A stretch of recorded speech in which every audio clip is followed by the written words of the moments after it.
There was a gruesome discovery in Mitchell's Plain in the Western Cape last night. A decapitated body was found, and shortly thereafter, the head was recovered in a gift bag not far away.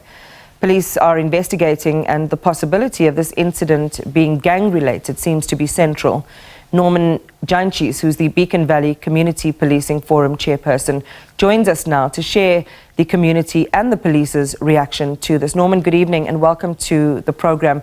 Describe how the community's reacted to this. The chairperson of the Mitchell's Plain Community Police Forum.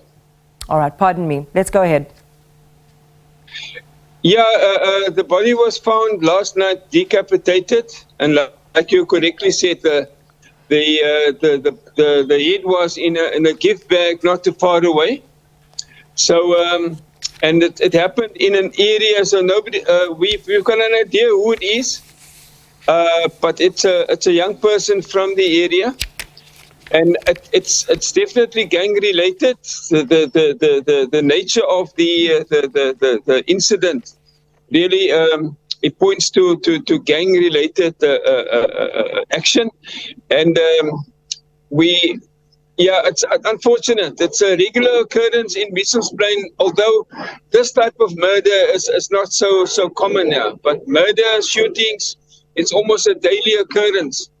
The area in which it happened is in Beacon Valley, and this particular pocket, it's known as a high-risk area for gang activity. So there's two gangs that's been shooting and fighting one another for the past 2 to 3 years, and this is just another culmination of this.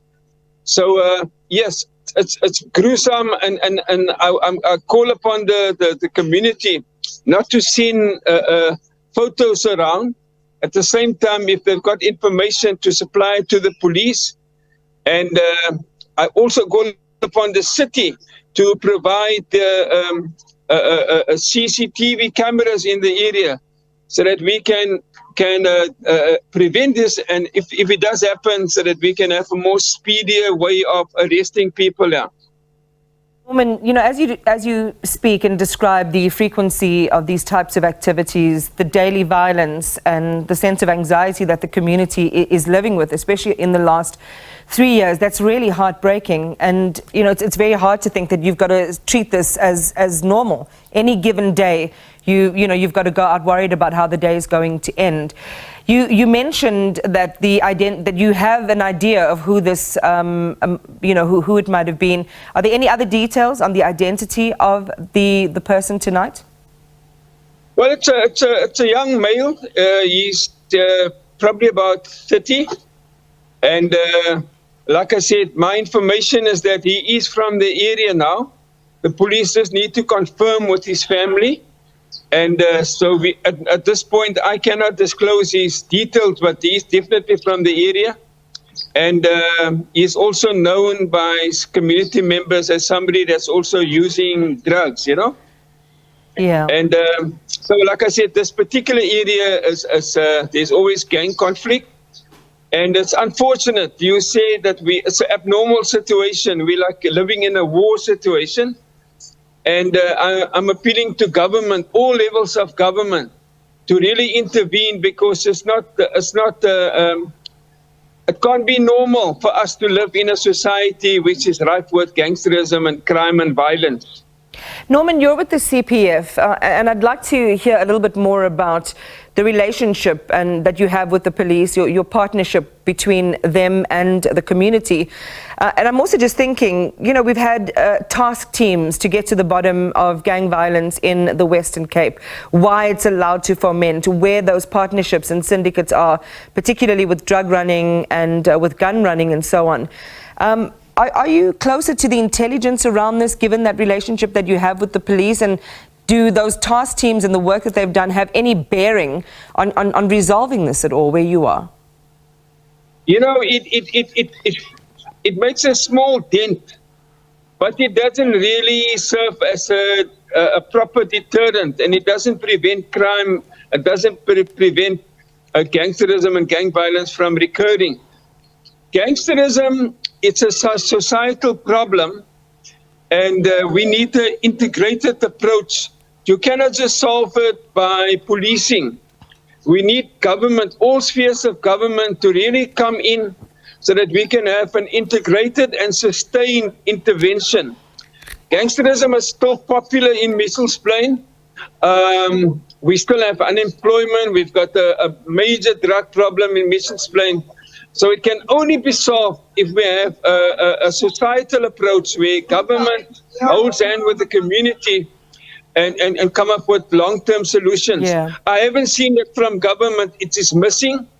And we're calling upon government to really take this serious.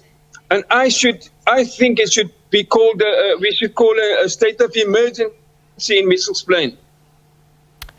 Well, let's put that to the authorities in the province, Norman. As you say, this is daily life. It's abnormal in a democracy to live traumatized and being at the risk of crime every single day. This incident, though, around the decapitation, this doesn't sound like it's a norm. And if it's not a norm, are you worried that this is going to be the start of similar discoveries in the future? I guess so. Not too long ago, 2 people were killed and they were burnt out, you know. So it is totally abnormal.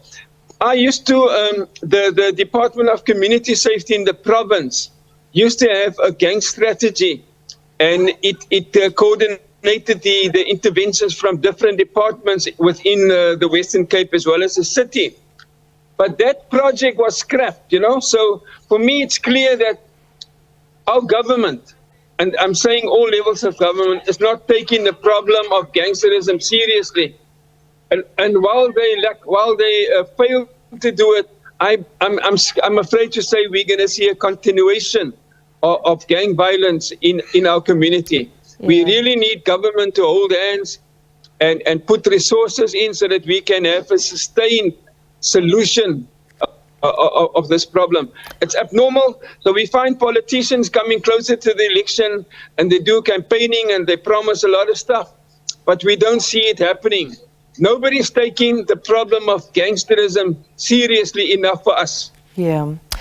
Norman, well, you know, under these circumstances, thank you very much for being available to us tonight to just share a snapshot of life in the Beacon Valley community in the aftermath of this grisly discovery. Norman Giantcheese, who is with the Mitchells Plain Community Policing Forum, just sharing with us the latest on what's happened in the Beacon Valley community.